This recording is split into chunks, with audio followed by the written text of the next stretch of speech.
Hello friends, नमस्कार। आपके अपने चैनल यामिनी ज्योतिष में बहुत बहुत स्वागत है। तो बहुत दिनों बाद आज एक वीडियो बना रहा हूँ। कुछ तबीयत बहुत ज़्यादा ख़राब थी, तो आज शनिदेव की कृपा से बहुत ज़्यादा ठीक हूँ। तो प्रश्न कुंडली जो हमने एक सीरीज़ है मैंने शुरू करी थी, लेकिन बीच में किसी वजह से मैं उसको नहीं बना पाया हूँ। तो आज उसको आगे कंटिन्यू कर रहा हूँ, लेकिन थोड़ा सा बदलाव के साथ। ये बदलाव मैं भी आपको बताऊँगा और बहुत इम्पॉर्टेंट सूत्र इसमें आपको आने वाले समय में शेयर करूंगा दोस्तों। तो आइए वीडियो आरंभ करते हैं। ज़्यादा समय आपका नहीं लूँगा। वीडियो आरंभ करने से पहले सबका बहुत बहुत धन्यवाद करना चाहता हूं जो लोग मेरा चैनल सब्सक्राइब कर रहे हैं, और आशा करता हूं सब लोग कुशल मंगल होंगे। और वीडियो आरंभ करने से पहले गणेश जी की स्तुति कर लेते हैं और भगवान शनिदेव की स्तुति कर लेते हैं कि सबके घर में सुख और शांति बनाए रखें। तो कुछ नोट्स जो है मैंने पहले से बना के यहाँ पे रखे हैं, ताकि जल्दी से मैं आपको बता दूं, उसमें समय जो है हमारा व्यतीत नहीं हो। कुछ ये महत्वपूर्ण नोट्स हैं, इसको आप पहले समझ लीजिए। उसके बाद एक दो एग्जाम्पल लेंगे, उससे आपको बताने की कोशिश करूँगा कि व्यक्ति जब क्या प्रश्न पूछता है तो क्या उसका आपको इंस्टेंट उत्तर देना होता है। तो आइए, जब भी आप प्रश्न कुंडली देखते हैं, कैसे देखते हैं उसकी विधि मैं आपको अभी बताऊंगा। तो अगर प्रश्न कुंडली जब बन जाती है आपके सामने, केंद्र में शुभ ग्रह रहते हैं। केंद्र कौन से होते हैं? 1, 4, 7, 10। एक को भी केंद्र लिया जाता है, यानी लगन को भी केंद्र माना जाता है। और त्रिकोण मतलब 5वां और 9वां भाव जो होता है कुंडली में, यानी लगन से 5वां, लगन से 9वां, ये त्रिकोण होता है। तो जब प्रश्न कुंडली बन के आपके सामने आती है, यहाँ पे अगर शुभ ग्रह रहते हैं, शुभ ग्रह भी आपको आने वाले समय में बहुत डिटेल्स में बताऊंगा, तो ये प्रश्नकर्ता के लिए एक अच्छी चीज़ है।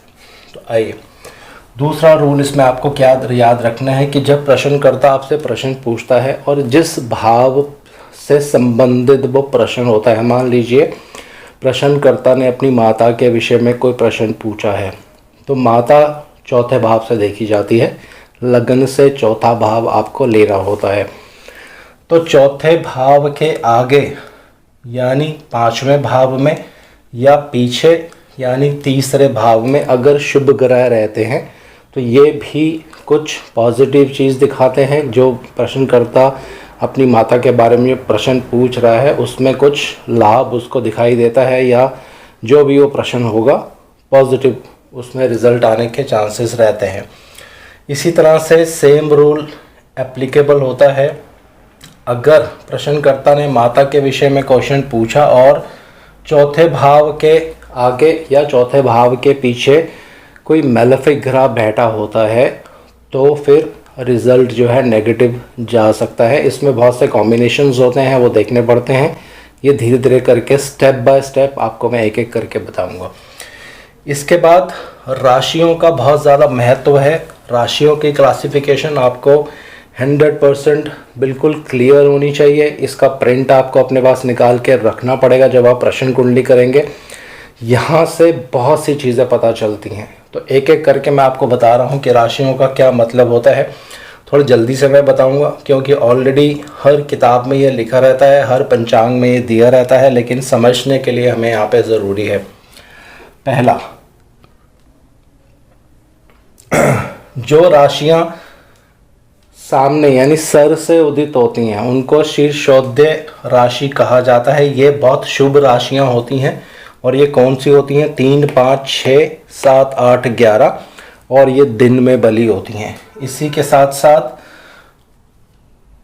उभयोदय 12 नंबर साइन जो होती है, ये दिन में भी बली होती है, रात में भी बली होती है, और ये आगे और पीछे दोनों तरफ से उदित होती है। क्योंकि इसका जो साइन होता है, आपने देखा होगा 2 मछलियाँ एक के पीछे एक घूमती हुई नज़र आती हैं, तो इसीलिए इसको दिन और रात दोनों में बली माना जाता है। ये केवल 12 नंबर राशि होती है। और होती है पृष्ठोदय राशियाँ 1, 2, 4, 9, 10, ये रात में बली होती हैं। लेकिन और अगर प्रश्नकर्ता आपसे प्रश्न पूछता है और लगन में इनमें से कोई राशि आ जाती है, बाकी नेगेटिव प्रभाव उस पर पड़ रहा होता है, तो क्वेश्चन जो है वो नेगेटिव जा सकता है।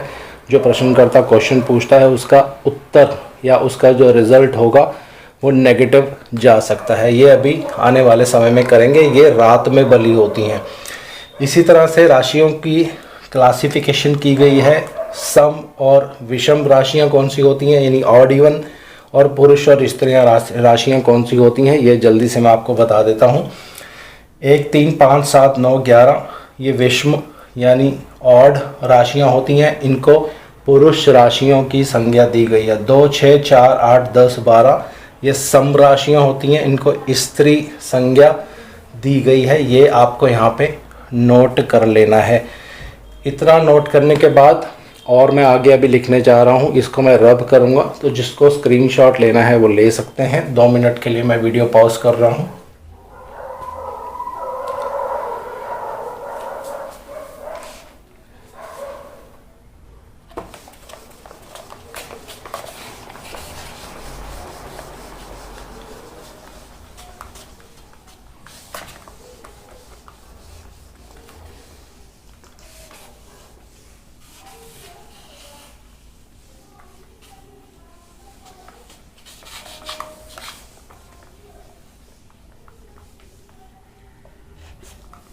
तो यहाँ तक मेरे ख्याल से सबको बहुत क्लियर हो गया है। अब थोड़े से मेरे नोट्स हैं, मैं जल्दी से पढ़ के बताता हूँ।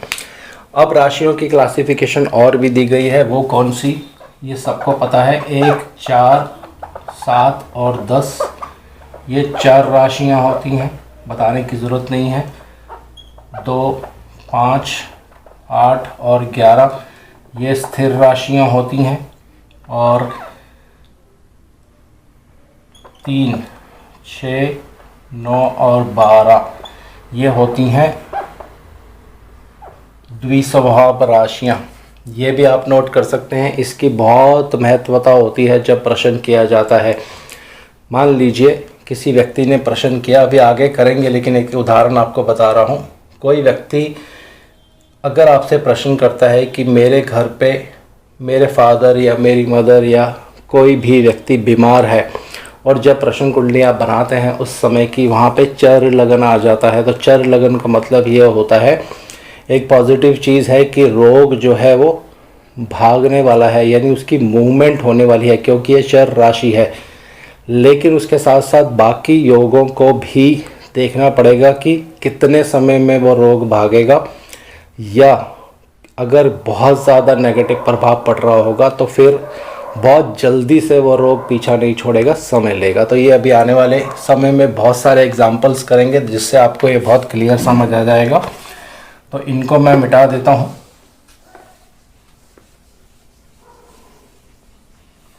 अब राशियों को और भी कुछ क्लासिफिकेशन दी गई है।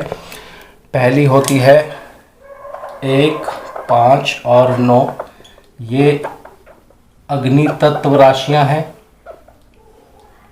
और इनकी जो दिशा होती है पूर्व।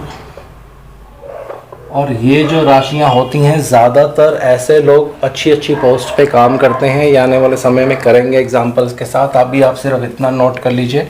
और दूसरी हैं 2, 6, 10 ये होती हैं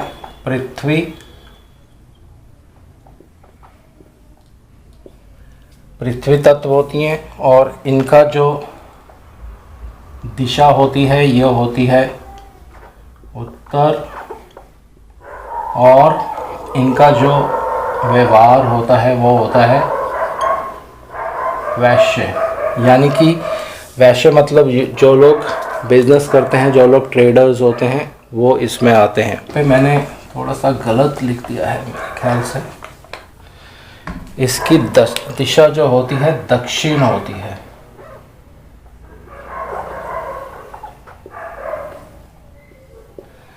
अब आगे चलते हैं 3, 7, 11 तो ये वायु तत्व है, और इसकी जो दिशा होती है वो होती है पश्चिम, और शूद्र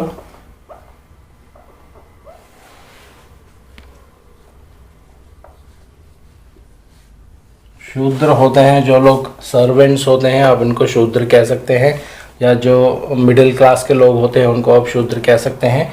और चौथा होता है 4, 8, 12 ये होती हैं जल राशि।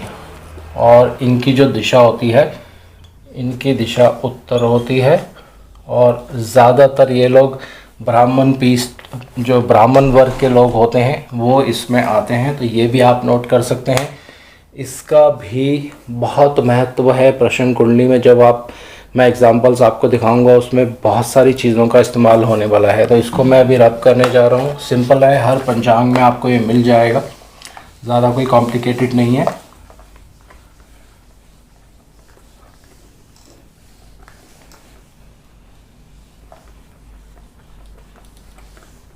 अब थोड़ा सा मेरे को अपने नोट्स पढ़ के आपको मैं साथ साथ बताऊंगा। तो हर राशियों को तत्वों में बांटा गया है, जिसमें धातु, मूल और जीव, ये 3 तत्व होते हैं। ये भी बहुत इंपॉर्टेंट रोल प्ले करेगा जब किसी व्यक्ति विशेष के बारे में बात करते हैं कि प्रश्नकर्ता किस चीज़ के बारे में प्रश्न कर रहा है, ये यहाँ से पता चल जाता है। तो आइए इसमें एक एक करके मैं आपको बताता हूँ। तो 1, 4, 7 और 10 ये धातु होती हैं, ये धातु राशि हैं। और 2, 5, 8, 11 धातु का मतलब होता है मेटल्स, किसी तरह के कोई भी मेटल्स आप ले सकते हैं। ये होती हैं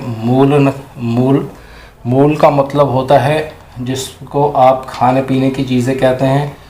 और तीसरा बचता है 3, 6, 9 और 12, ये होती हैं जीव राशियाँ, यानी किसी व्यक्ति जिसमें जीवन होता है उसके बारे में बात की जाती है। इसमें पशुओं को भी लिया जाता है क्योंकि उनमें जीवन होता है। तो ये क्लासिफिकेशन भी आप नोट कर लीजिए, ये बहुत बहुत महत्वपूर्ण है। और ये सारी चीज़ें प्रश्न कुंडली में बहुत डिटेल्स में अभी काम आने वाली हैं। इसको मैं एक बार रब करता हूँ और एक उदाहरण लेते हैं।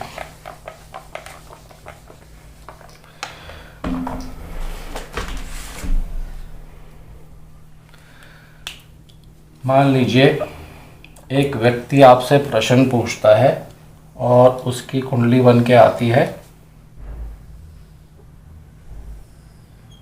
उसने आपसे कोई भी प्रश्न पूछा, पहले मैं आपको ये बता देता हूँ।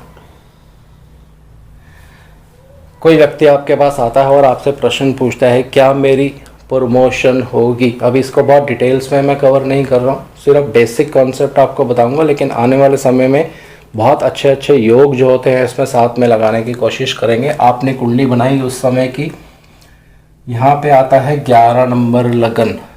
तो 11 नंबर लगन जो मैंने आपको पहले बताया था, ये स्थिर राशियाँ होती हैं, यानी फिक्स हो जाएगा। कोई भी प्रश्न व्यक्ति पूछेगा तो वो जो उसका जो उत्तर है वो फिक्स है। अब ये अपने प्रमोशन के बारे में पूछ रहा है, तो इसका मतलब है अभी हाल फिलहाल इसका प्रमोशन नहीं होगा। लगन की बहुत ज़्यादा महत्वता होती है प्रश्न कुंडली में। और अब एक और उदाहरण लेते हैं।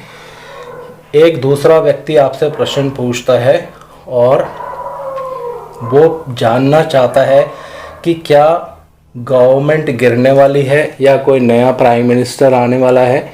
एक उदाहरण के लिए मैं ले रहा हूँ। तो उस वक्त भी अगर स्थिर लगन ही आता है तो इसका मतलब क्या है कि वो जो चीज़ है वो स्थिर है, अभी हिलने वाली वहाँ से नहीं है। तो गवर्नमेंट गिरने वाली नहीं है, जो तत्कालिक गवर्नमेंट है उन्हीं की सरकार रहेगी। ये दूसरा एक प्रश्न हो गया। इसी तरह से तीसरा प्रश्न अगर आपसे कोई पूछता है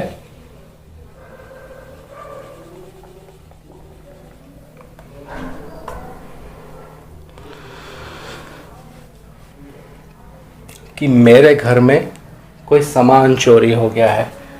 पहला, अगर चर लगन आता है, वहाँ पे 4 नंबर राशि जो होती है चर लगन होती है, 1, 4, 7 और 10। तो इसका आपको दिशा देख लेनी है। इसका मतलब है जो सामान चोरी हो गया है उसकी मूवमेंट हो चुकी है, यानी वो बहुत दूर जा चुका है। फिर यहाँ पे बाकी सारी चीज़ें काम आती हैं कि राशि की दिशा क्या है, राशि का रंग क्या है, इस राशि का स्वभाव कैसा होता है।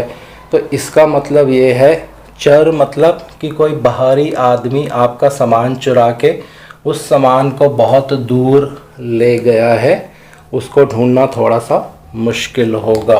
तो ये आने वाले समय में बहुत डिटेल्स में करेंगे, लेकिन एक बेसिक आपको चीज़ें मैं अभी बता रहा हूँ।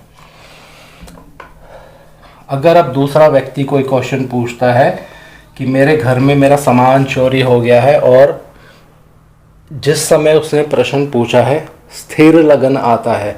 स्थिर लगन का मतलब होता है कि वो सामान चोरी नहीं हुआ है और वो सामान घर में ही है, कहीं पे मिसप्लेस हो गया है, किसी फैमिली मेम्बर ने या उसके किसी जान पहचान के रिश्तेदार ने उसको उठा के एक जगह से दूसरी जगह पे रख दिया है। तो इसका मतलब ये होता है। इसको आने वाले समय में बहुत डिटेल्स में करेंगे। अब तीसरा, मान लीजिए एक तीसरा व्यक्ति आपसे कोई प्रश्न करता है और वो बोलता है कि मेरे घर में सामान चोरी हो गया है। तो 12 नंबर राशि जो होती है ये द्विस्वभाव राशि है, यानी सामान जो चोरी हुआ है कुछ दूर तक ले जाया जा चुका है, लेकिन जिसने वो चुराया है वो घर का मेंबर नहीं है, कोई बाहरी आदमी है। इसको बहुत डिटेल्स में आने वाले में स्टडी करेंगे। फिर इस पे और कौन से ग्रह जो है दृष्टि डालते हैं, लगन के स्वामी कहाँ पे हैं, कौन से शुभ ग्रह दृष्टि डाल रहे हैं, सामान मिलेगा कि नहीं मिलेगा या उसके लिए बहुत मुश्किलें होंगी, ये सारी चीज़ें बहुत डिटेल्स में करेंगे। तो मेरे ख्याल से बहुत सारी चीज़ें मैंने आपको अभी क्लियर कर दी हैं। एक और उदाहरण यहाँ पे मैं लेता हूँ। अब कोई व्यक्ति प्रश्न पूछता है, जैसे मैंने पहले भी आपको बताया था कि क्या इस तरह की सिचुएशन बन रही है, गवर्नमेंट गिरने वाली है, बहुत ज़्यादा अनसर्टेनिटी है, क्या होगा। तो जब आपने प्रश्न कुंडली बनाई तो प्रश्न कुंडली में देखा आपने 8 नंबर आता है। तो 8 नंबर का मतलब है स्थिर लगन, और 2 ग्रह बृहस्पति और शुक्र यहाँ पे बैठे हैं। तो इसका मतलब यहाँ पे क्या होगा कि जो तत्कालिक सरकार है उन्हीं की गवर्नमेंट बनी रहेगी, क्योंकि स्थिर लगन आ गया है, गवर्नमेंट हिलने वाली नहीं है। और 2 शुभ ग्रह बृहस्पति और शुक्र दोनों यहाँ पे लगन पे दृष्टि भी डाल रहे हैं। तो इसका मतलब क्या है, शुक्र मतलब पैसा होता है और बृहस्पति मतलब अप्रोच होती है। तो ये यहाँ पे अब बताने की ज़रूरत नहीं है कि इसके बाद क्या होगा, लेकिन जो तत्कालिक सरकार है उसी की गवर्नमेंट रहेगी इन दोनों ग्रहों की मदद से। तो इस तरह बहुत सारे अभी उत्तर हैं जो प्रश्न कुंडली में धीरे धीरे करके आपको मैं सिखाऊंगा, और बहुत डिटेल्स में हर टॉपिक पे बात करेंगे। प्रोफेशन हो, चाहे मैरिज हो, चाइल्ड बर्थ हो, किसी का गुमना हो, सामान चोरी हो जाता है, या शादी कब होगी, ये सारी बहुत सारी डिटेल्स हैं। इसमें बहुत सारे योग होते हैं जो स्टडी करने पड़ते हैं। तो आज इस वीडियो को यहीं विराम दे रहा हूँ और आशा करता हूँ सब लोग कुशल मंगल होंगे। तो अगली वीडियो इसी के ऊपर कंटिन्यू करेंगे। जय शनिदेव।